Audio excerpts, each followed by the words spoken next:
Hey, everybody. Welcome to the Santita Jackson Show on AM 950 Radio, the voice of progressive Minnesota. It's a joy to be with you today. A joy to be with you today here on AM 950 Radio. You can stream there at am950radio.com. But meet my morning stars on the Santita Jackson and Friends Facebook page. Please get over there. But we really need you. Really need you to get on over to YouTube, like Ashley King down in Memphis. Please get on over there and meet my morning stars there. I want to thank my morning stars for being so patient as I've had to kind of go all over the map in terms of taping, but I've had a really hectic schedule and I want to get to you each and every day. So we're going to be getting back to the mornings very soon. Um, very soon. So that's all I can tell you. Very soon. But I have been in Washington, which is where I still am, and we have been. I was at the Congressional Black Caucus weekend, and what a weekend it was! What a weekend it was! And I have seen people who I really need to see. People who I've absolutely missed, and I'm so grateful that they are. That everybody's up alive and kicking. But it was a tremendous week that we had. We lost, as we get into this show today, three icons. Three icons. And I have to tell you, it's been heartbreaking. We had Frankie Beverly, who's given us so much joy Yeah. through our pain. James Earl Jones, who went from a stutter and a stammer to being what many people call, not laughingly, the voice of God. What a magnificent voice, probably the most recognized English speaking voice in the world. And then I get up today to find out that Tito Jackson of the Jackson Five made his transition. Oh, talk about heartbreak. I remember seeing Tito Jackson and his brothers, Michael, Marlon, Jermaine, Jackie, and Tito, Gator Bradley, at Mayor and Attorney Richard Hatcher's campaign event in 1967. I was a little girl. Our parents Yeah. used to take us everywhere. They couldn't really afford babysitters, but we had people from the church. And I was so excited to see these young Black boys at this grown person's event, and they were great. Then my mother took us to the Regal Theater to see them perform. So by the time they got to the Ed Sullivan Show, I think it was in 1969, 1970, where they were really on the heels of their first number one hit, which was their first major Motown release.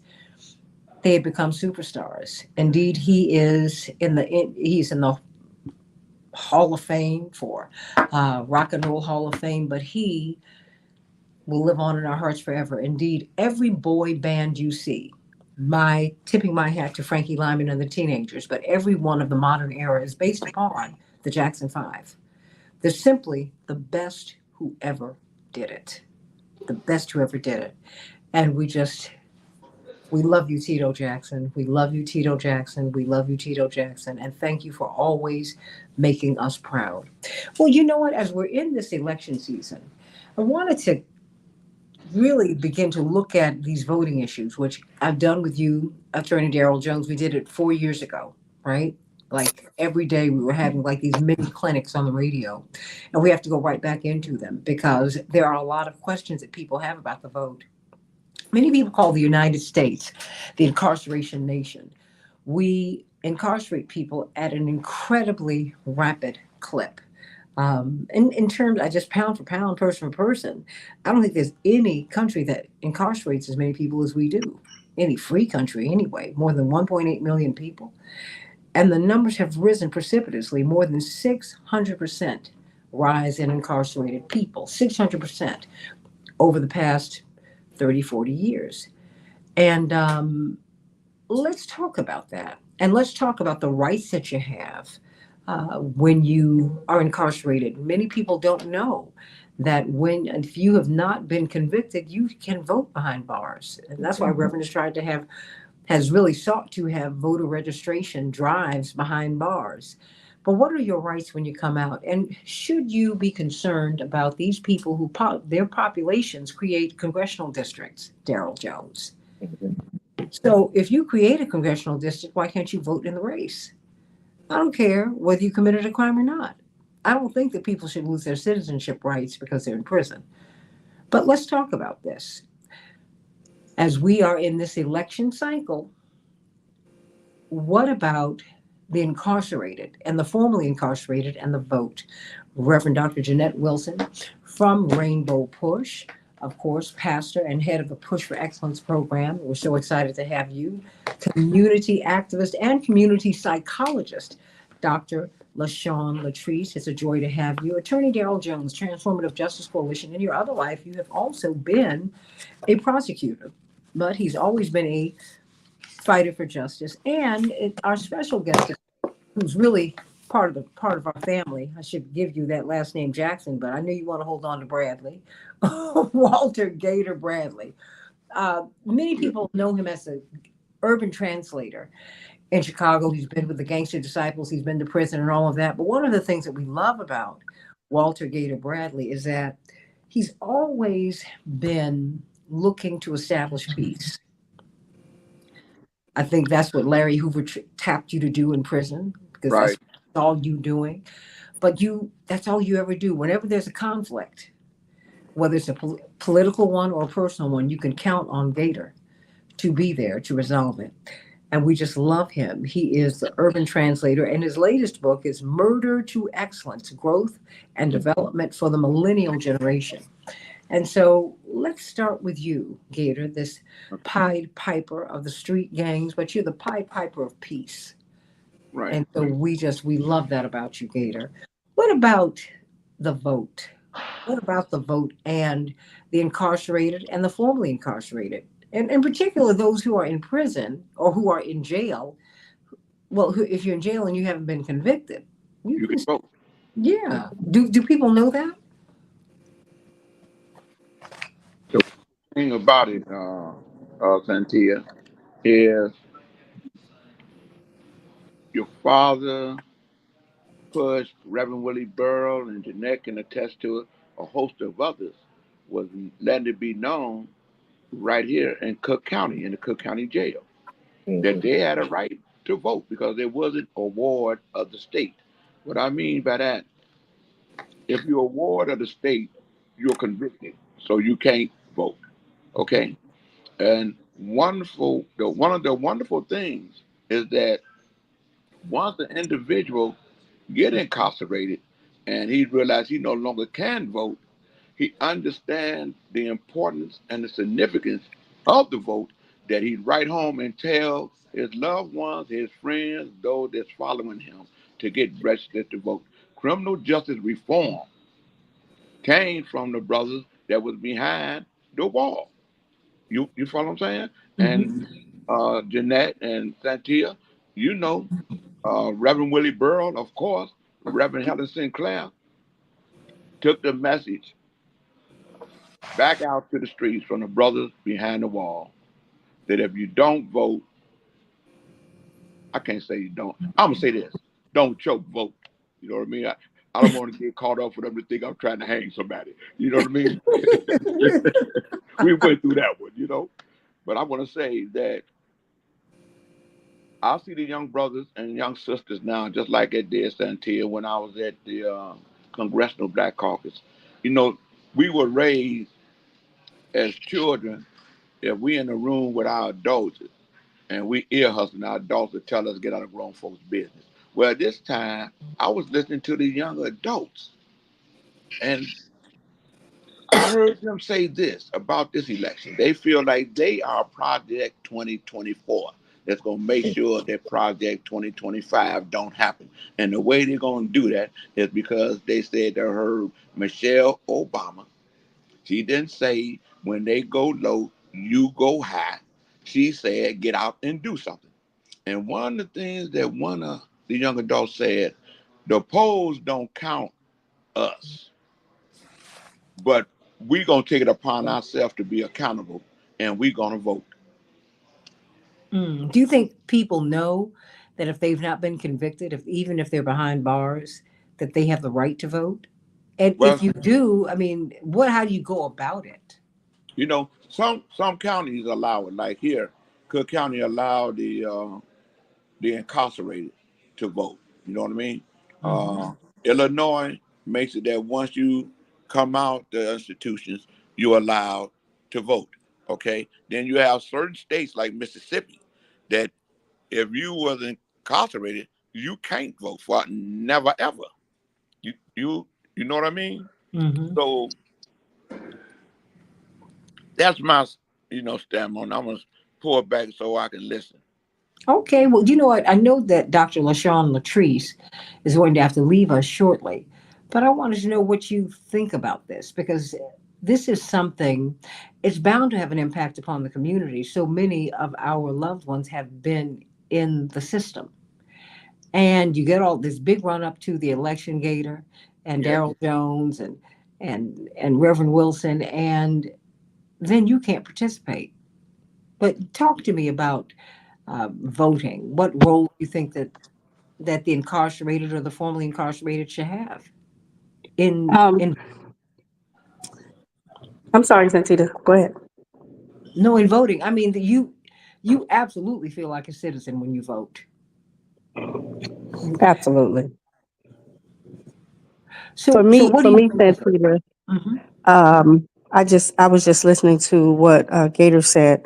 I am 100% in agreement that an individual should have a right or be able to exercise their right to vote, whether they've been convicted or not, because after they pay their debt to society, their citizenship should be restored. So, although there are a lot of states that have fought to put those rights back in place, there are people who clearly can't vote depending on where they're going home to. But also, it is not them allowing us. We should have our rights restored. So when we think about um, participating in what we call the democracy, I think people should fight for these things to be put in place because you're asking people to be a part of the community, but they should be a part of the conversation and the devices that determine who represents us. So there are many people that I have talked to who have been incarcerated who think that they can't vote at all. Had it not been for me joining and volunteering at Rainbow Push, I would never have known that either.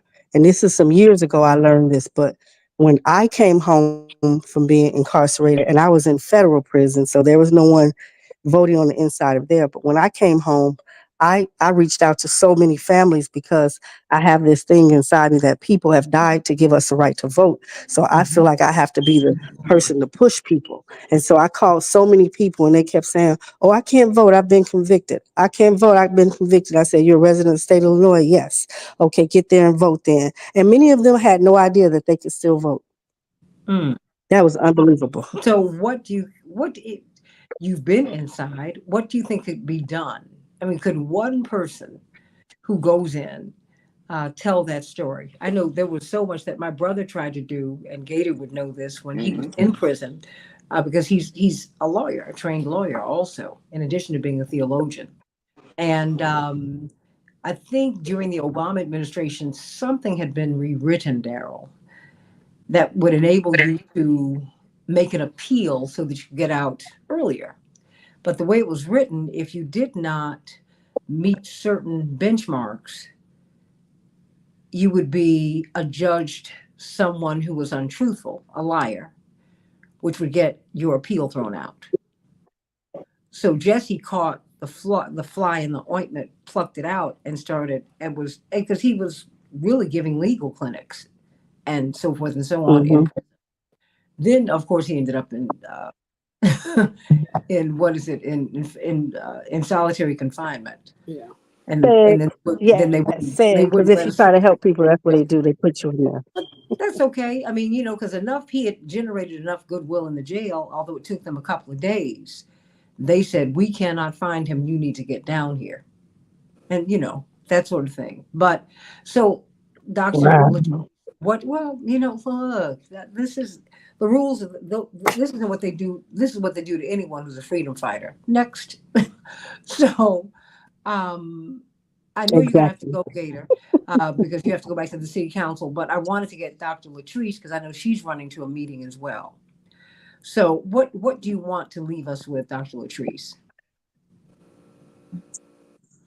I one of the things I'm working on is I'm putting together a form that can go back independently in the prisons, and I want to focus a lot on the federal prisons because the state prisons are not giving the type of fight that they don't want people to know these rights. But in the federal system, they kind of ostracize people because they're property of the Bureau of Prisons. So I'm putting together a council, and it's going to be comprised of people who have been impacted by the justice system, prayerfully federally. And what I want to do is go back in and offer some sort of services to enlighten people on what their rights are when they exit out of incarceration. So something has to be done intentionally to keep that conversation going and to make people aware of their Yeah, rights. I mean, really, you have to make the issue. Uh, Dr. Wallace Gator Bradley, I know you got to go, but tell me, what do you want us to know?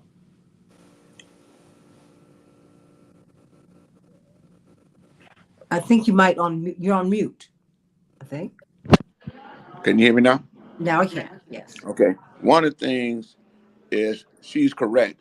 And if we all work together with what we know, that's one wonderful thing about Push. They connected with everyone and had the agenda that was set by listening to everyone. And what I'm hearing the sisters saying, we all need to come together to let it be known that individuals have rights within the institutions.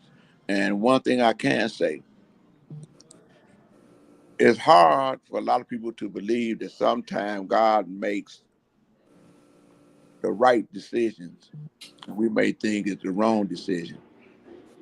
But he knew that the institutions needed, in my opinion, and I'm speaking as an ex-felon, for Jesse Jr. to be in the institution to show them about civil engagement and caring. Because I believe had he not gone, he wouldn't be the forceful voice for the wrongful convicted. And I want to say, and I know because I'm a child of Push. And if they wouldn't have did things to me to make me understand why they kept saying if I don't come to a Push meeting, they was frowning at me to the point that I became an urban translator. Now I'm Dr. Gator. And like I tell them when I was a criminal, I felt like I was a doctor. But now that I am a doctor, hey, Sister Jeanette, I can write the solution. I can write prescription for the solution. Hey, I love each and every one of you. I ain't nothing but a phone call away, and I'm here to aid and assist you. To God be the glory. That's Gator's story. We love you. We love you, Gator. And Love we you too. love you, Dr. LaShawn Latrice. And well, let me go right to you, Daryl Jones. It seems that when you go to prison, if you feel like you've lost everything, prison or jail, it doesn't matter. You've lost it. That's why people fight so hard not to go. You, you don't even think about, I think, your citizenship rights as much um, until you're told you can't vote. Right. I mean, it just, I told you, I have not gotten over getting to that poll and them telling me that I'd already voted and that I couldn't vote. I mean, just something in me just snapped. Mhm. Like you could wait. Well, you can have a provisional vote. No, somebody has lied and we're going to get this straight. And I'm not leaving here until we do. But I've not been to prison. I've not been to jail. There we diminish people who've been to prison, who've been to jail, Mhm. um, and we don't. In fact, that's the Constitution. That you really are not a citizen; you are a slave until you get out. But it seems like we extend the slavery, or for people who have not yet, who couldn't make bail and who are stuck in jail, they're allowed to vote. Mhm. But Okay. well, talk to me about that. I mean, how does that work? Because it seems like everything is so uneven. Talk to us about who's allowed to vote, who's not allowed to vote when you're in jail. Let's just Okay. start there. Right. Thank you, Santita. So, when you're dealing with people that are in jail or in prison, either one, Mhm. jail generally is local, prison generally is a state or federal prison. Okay. So, jail is something that's local, prison is something that's on a state level or a federal level. you're dealing with a person that's incarcerated, they may still have the right to vote. In every state in the United States, if you have been convicted of a misdemeanor, you have the right to vote. You still have the right to vote. You can request your absentee ballot. A lot of jails will also have polling places that are there at the jail, so people can vote at the jail if they're entitled to. So, if you've been convicted of a misdemeanor, you absolutely have the right to vote. If you've been convicted of a felony, if you've been convicted of a felony, it depends on the state that you're in. In Vermont, in Maine, in the District of Columbia, if you've been convicted of a felony, it doesn't make a difference. You always have your right to vote. You never lose that right to vote in those three states. Beyond DC, Vermont, and Maine, your right to vote after you've been convicted of a felony depends by the state and the state law. So, for instance, in the state of Maryland, much like the state of Illinois, from what I was hearing Dr. Bradley say, we call that a feet in the street state. What that means is that if your feet are in the street, you can vote. Whether you're on parole, probation, whatever it is, your feet are in the street, you can vote. That's one section of states and state rights and the right to vote that exists. There's also, and again, state by state differs. The worst state, in my opinion, when it comes to voter restoration or restoring a person's right to vote after they've been convicted of a felony, is the state of Mississippi. Because in the state of Mississippi, what happens is this, and Dr. Bradley made some mention of it. In the state of Mississippi, what happens that if you're convicted of a particular crime or felony, that then you lose your right to vote. The only way you restore your right to vote is that it takes a 2/3 vote of the state legislature to say that you can have your right to vote back. And then the governor has to sign off on it and not veto it. That's the only way to have your right to vote restored in the state of Mississippi. So that's up on an appeal right now on some cruel and unusual allegations in violation of the Eighth Amendment. But right now, that's the status of the law in Mississippi, has been since post slavery. What becomes really interesting, though, when we're talking about restoring citizens' right to vote, is this, Santita. There is pending legislation. It's called the Freedom to Vote Act, and if the Freedom to Vote Act was to pass and become law, then it would mainstream it. It would every state across the nation would have the same rules when it comes to the issue of a person who's returning to have their voting rights restored. Namely, that after their time is served and their feet are in the street, that then they would have their right to vote restored. As it stands now, every state is different. State of Florida, for instance, a couple of years back, they passed the citizens, put a constitutional amendment, Amendment number 4, in the state of Florida. And the citizens there said that we think that folks who have done their time should have their right to vote restored. That passes by 60-some% of the population, by registered voters. The state legislature got concerned because they saw all of these, what they thought were progressive voters that were getting ready to get the right to vote. So they then passed a new law. And their new law says, not so fast, you have to have your fines, fees, all paid, and restitution all paid before you can have that right to vote back. Well, the problem was in the state of Florida, their books were so bad, they couldn't tell anyone how much they owed, what they would have to pay in order to have their right to vote restored. In addition to that, if you guessed wrong and you registered to vote and went to vote in the state of Florida after having been convicted, you would be charged with a new felony. And so it all go back and you put yourself back in that hopper and into that situation.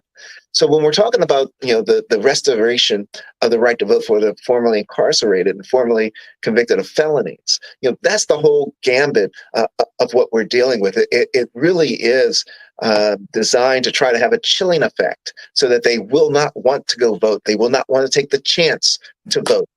and be wrong. And that's what Florida what was showing. And then, and I'll stop there, Santita. But, the other piece that's there is that you got to remember, these states, including my own Maryland, right, where we're defeated in the street, you're in the street, you can vote. You don't have these campaigns that are in place to inform the people that are impacted of these rights. Why don't you have these campaigns? Because the elected officials don't want to be seen as being soft on crime or trying to pander to Stop. former. Stop. Soft on crime. Okay, you got it. You got them in prison, okay? So you're not soft on crime. But you are terrible on justice. Mm-hmm. I thought that once you paid your debt to society, okay, you go in, I don't agree with this, you're essentially a jail, a ward of the state. And they keep these people in prison. I think they overpopulate them because what they do is they use them as labor. They put out the fires in California, but they can't come out and be firemen. It's crazy. It's not crazy, it's a plan. And it increases recidivism and all of it. It sends people right back and puts them in a pipeline.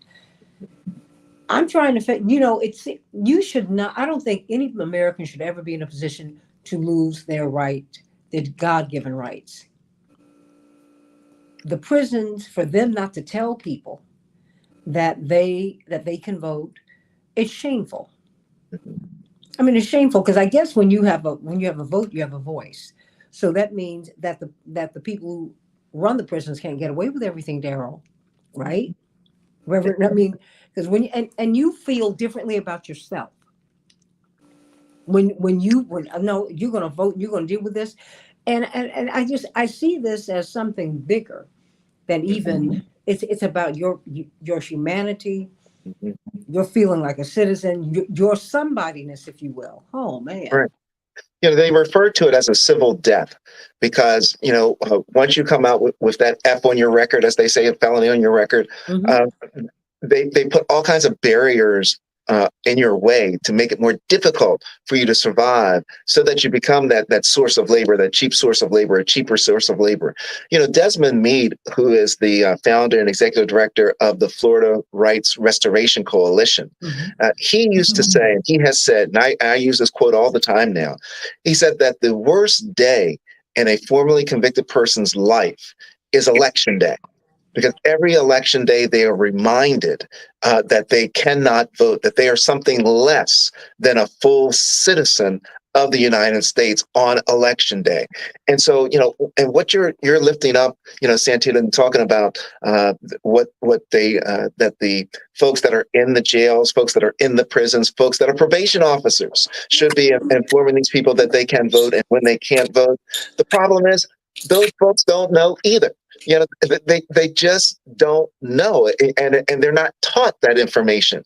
What should happen is that if you want to be a probation officer, you're going to be a parole officer, you should be forced to know these things. You should be forced to know when a person's right to vote is restored and when it occurs. I'll lift up this one. This is the one, Santita, that you recall in Houston, Texas. Crystal Mason. Yes. Crystal Mason. She was a person. Why did Crystal Mason went to jail for a felony tax violation? Went to prison. Came out of the federal system. Asked because she had come from a family that had always voted. Asked her probation officer, "Can I vote? My family always vote. Can I go with them to a vote?" And her probation officer said, "I guess you can. That's fine. That sounds good. You should go and vote." She went to vote, and it was a violation of the state of Texas law because she was formerly convicted felon that she could not vote, and she was on probation. And they ended up charging her with voting, voter fraud, whatever you want to call it, and put her in and had her set to go to prison for 5 years as a result of that. But Daryl, didn't she also ask the judge at the polls? Because she still wasn't sure. That's correct. She said, and they didn't know, and no one was penalized but her. That's right. That's right. And to make matters even worse, Santita, in that situation, she didn't cast a ballot. She cast a provisional ballot because they said cast a provisional ballot. That way, if in fact you shouldn't be able to vote, it won't count. If you should be able to vote, it will count. What happened? She cast a provisional ballot and it put her in prison. So, and that's part of the chilling effect that the governor Abbott there in Texas, that's what they intend to have happen. That's what the governor in Florida, DeSantis, intended to do when he puts out the election fraud, whatever they call them, the election police, to go and round these people up after confusing them as to whether or not they're able to vote and register in the state of Florida. It's to create that chilling effect to stop those folks that have that F on their record from being able to vote. And this is the educational process that's got to be put in place. It's important that people know their rights when it comes to being able to vote. We estimate that there are 18 million people that have formerly convicted felons that are throughout the United States that have the ability to vote but don't know they have the right to vote because there's never been that educational campaign to lift them up enough so that they will feel confident casting a ballot and doing that which they have the constitutional right to be able to do. Santita. Reverend Wilson, civil death. That's what it sounds like. I mean, and you're in the business also, not only of defending people's rights, but restoring their personhood.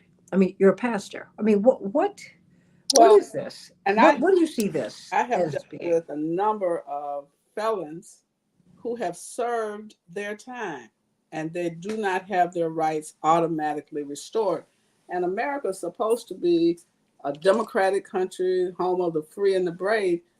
In South Africa, people incarcerated for felony serving time can vote. In Puerto Rico, they can vote. And so And that's the U.S. territory. yes, other countries have decided you should not take my citizenship right. You've already taken my freedom. You have eliminated my opportunity to work, except for you. I can work for you while I'm incarcerated, but I cannot make a livable wage doing the work that you have me doing.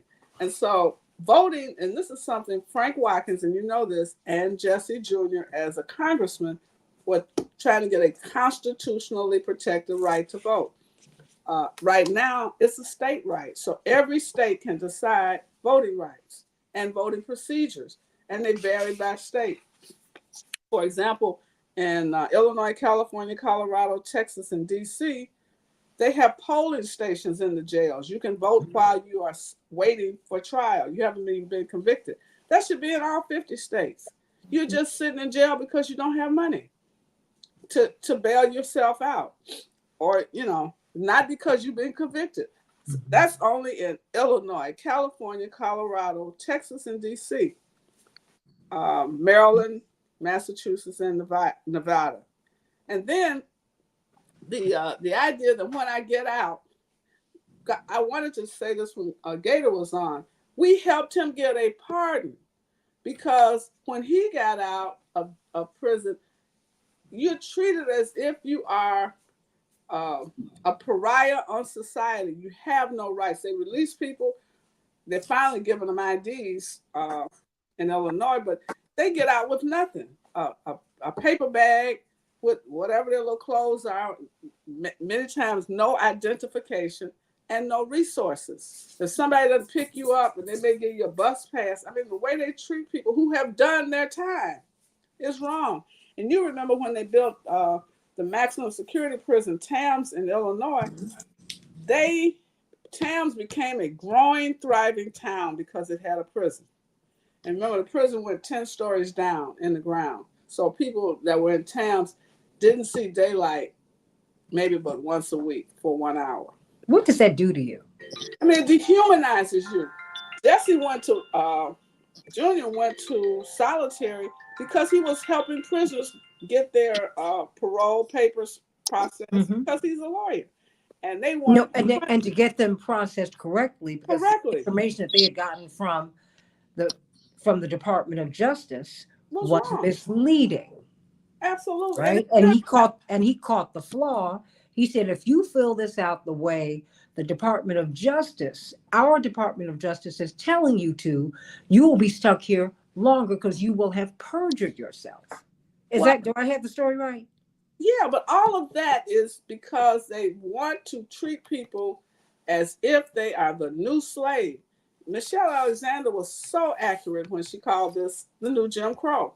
And and Kevin Gray, may he rest in peace, Did that many years even before Michelle. Yeah, yeah. Before he wrote about that extensively. Kevin Gray, everybody. And some of these prisons are just hellholes. Parchment and the California prison. I mean, just you treating people like animals, and you expect them to come out and be viable citizens. But do they? I mean, No, let's think no. Talk to me. I mean, because no, you they see, don't. because you wear a whole lot of hats: community activist, pastor, um, director of a nationally renowned education program. You're a lawyer. So I'm asking you because you wear a lot of hats, and so you have to code switch with people. What does this do to these folks? It changes you from a person to a product, and this product, I can do whatever I want with it. They shove you around, and you go over here. You work in hours, and they have no money on the books after you work a 24-hour day in for a company, those big corporations. And may I stop you right here because there was, we did this story with Reverend Jackson some years ago on Yeah. his show I used to produce, and it turns out that there was a young gentleman who was trying to unionize prison workers, Mm-hmm. and they put him in solitary confinement. I don't think he ever got out Mm. because, well, I mean, they're doing the work. If your Victoria's Secret lingerie at one point was being made in the prisons, and this is a Department of Justice program that Absolutely. enables these corporations to come. Now, is that right? No. And the thing is, they make gym shoes, they make hotel reservations, and wait, they make name brand. Let's make they make name brand, and they make hotel reservations. They are your hotel reservationists in many instances, and yet when they get out, they can't get a room at a hotel because they don't get paid a livable wage. If I'm working in the factory, if I'm making license plates for the state of Illinois, if I'm making furniture for the United States congresspersons and for the state representatives and senators, how is it I can't work anywhere when I get out? I do dog grooming when I'm in jail, but I can't be a dog groomer when I get out. I can't be a fire person. No. And I'm putting out the wildfires in California. Absolutely. How does that work? They use them as they did slaves. This is a real calculated move by our people, our government. Once you go to jail, you become not a person anymore. You are. So how do you think that giving these prisoners unfettered access to the vote, how would that impact them? How would it impact the system? Because I think it's important for people to also realize, Paula and Ashley King and John and everyone who's listening, Yvonne and Mike, these prisons and the prisoners they're in, they're counted in the census, and they make up congressional districts and voting districts. Well, and how does that work?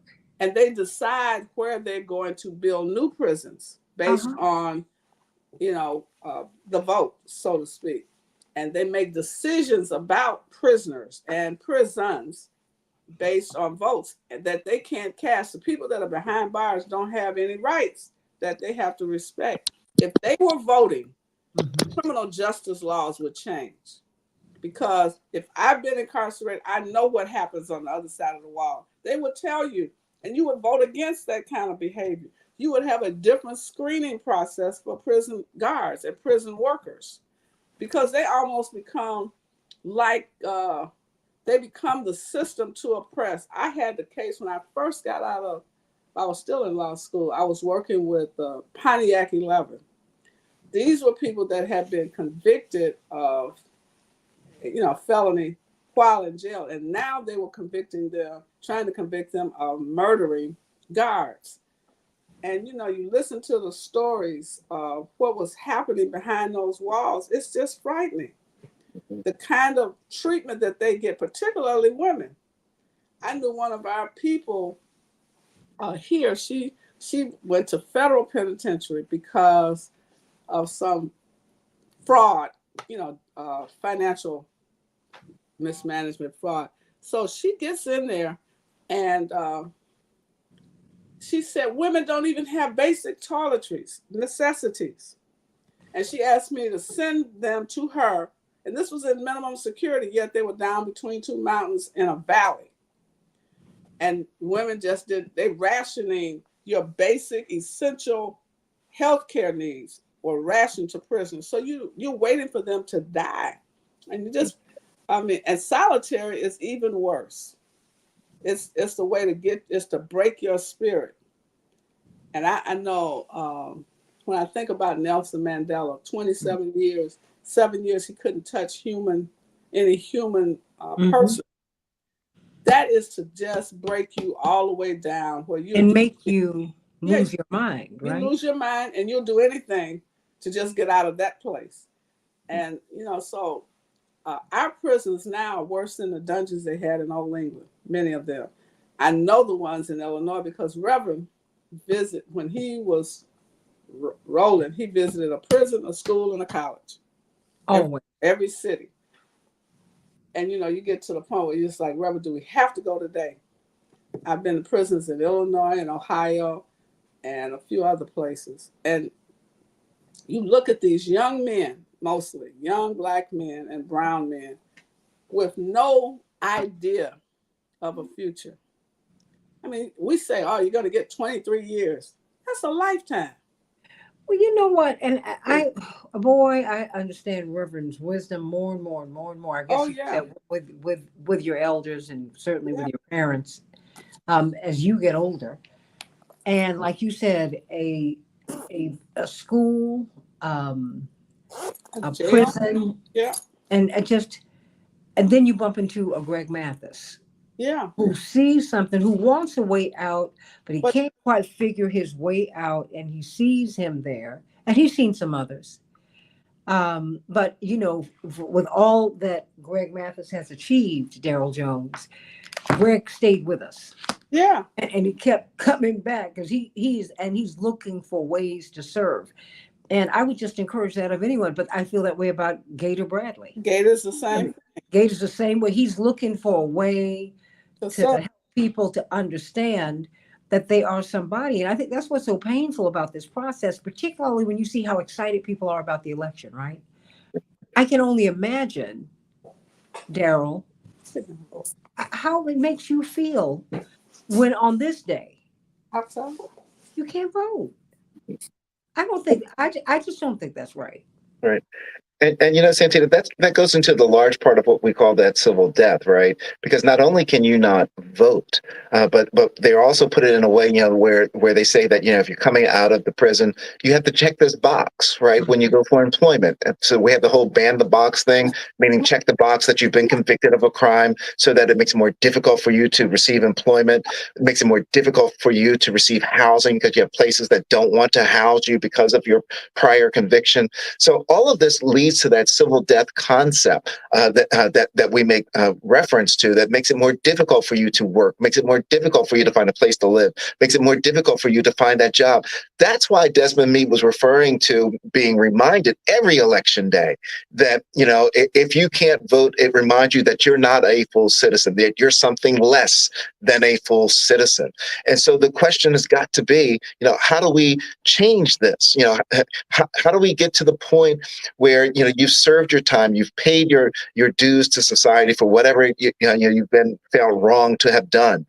Now you should be able to vote. Now you shouldn't have to check the box to say whether or not you've been convicted of a crime so that you can have employment, because they're going to hold that against you. Federal government won't hire you because you've been convicted of certain crimes. State government won't hire you because of certain convictions that are there.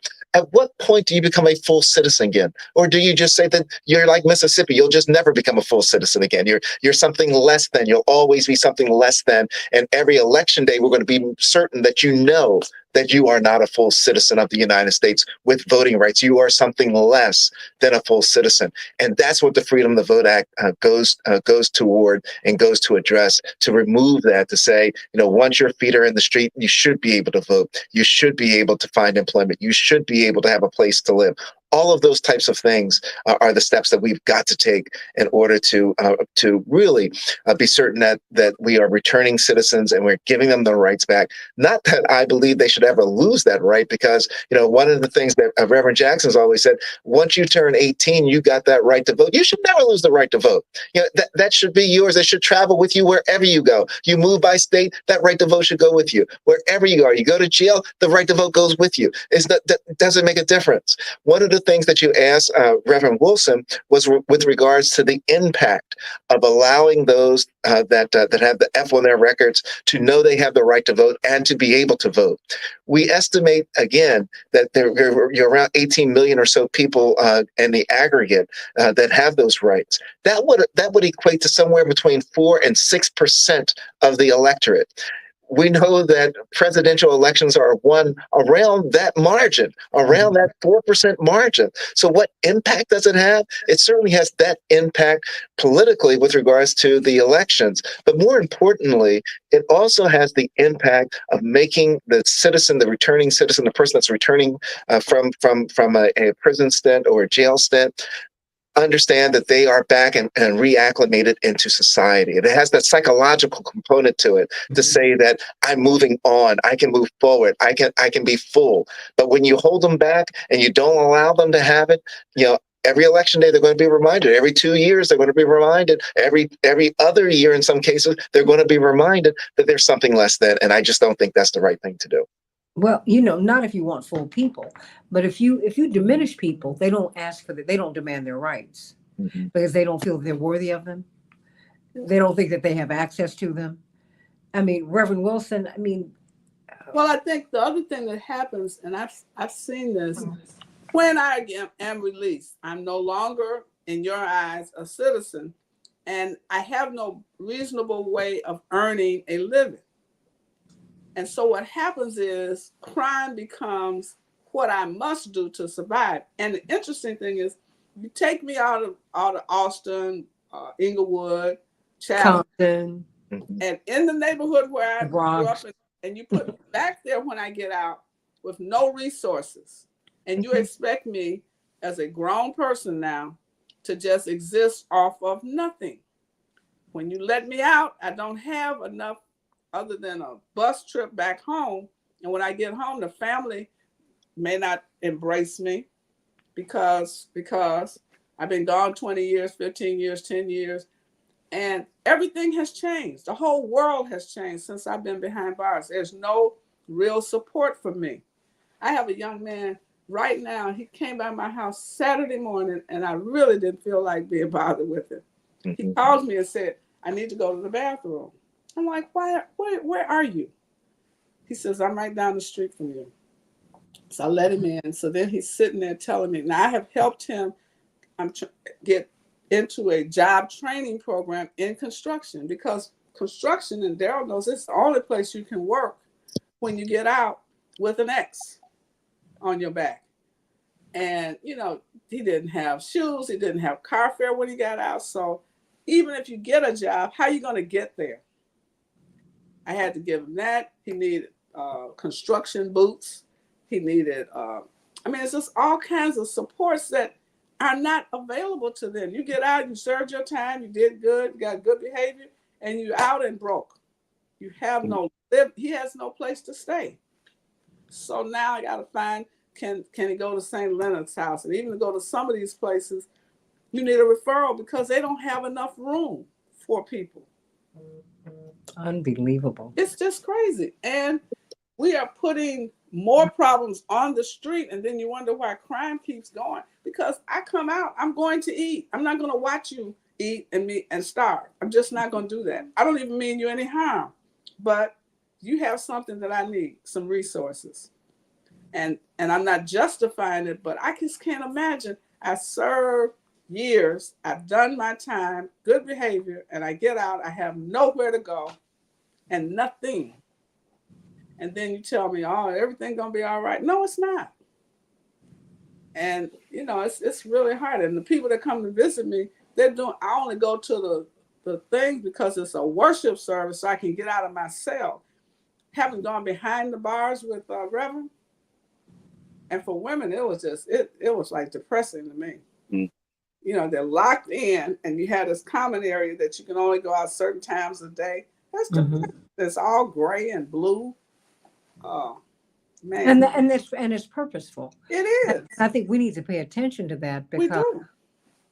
they keep saying, "I'm gonna send you to jail. Hope you get better." You can't get better. You can get better. The system is designed to break you and make you more unhealthy than ever before. I took I my mean, I I took have my about 3 nephew, minutes left. Mhm. took my nephews to Scared Straight. I took them to county juvenile, and so they have the kids upstairs in these yellow, beautiful gym floor that they can look down upon, but they can't play unless they're allowed. And he said, "Oh, this is a great gym floor." I said, "Yeah, you're walking on it, but they can't come out of the cell except when they're allowed out." I said, "This is something they can look at and want and cannot enjoy." That's the psychological treatment that our young people are going through, started in juvenile all the way to the adult penitentiary. And Wow. it's designed to break and not make. Oh yeah, it's not. And it's not right. And I mean, and the fact that we are now making it easier to incarcerate people, harder to free people, harder to restore their citizenship. I've got a couple of minutes before we have to go, literally. Um, Jeanette, 1 minute for you. Reverend Wilson, excuse me, No problem. Reverend Dr. Wilson, Esquire. What it's election? It's election time. Should this be an issue? This should be an issue, and I think we have to fight for a constitutionally protected right to vote, but we also must fight for this Voting Rights Act that will change the conditions that prisoners who are serving time have to undergo. Mm. Attorney Darrell Jones, chair of the Transformative Justice Coalition. Nothing could be more aptly titled. People United to Serve Humanity and the Transformative Justice Coalition. This system needs to be transformed.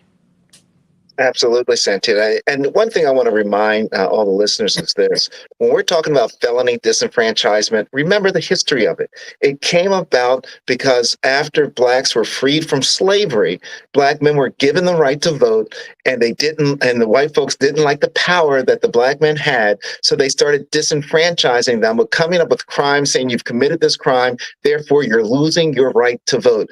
That's the through line to what's happening today with regards to trying to establish a group, a block of people that you're trying to keep out of the political process. It's all about power. And we've got to empower our people. We've got to be certain they get the right to vote back.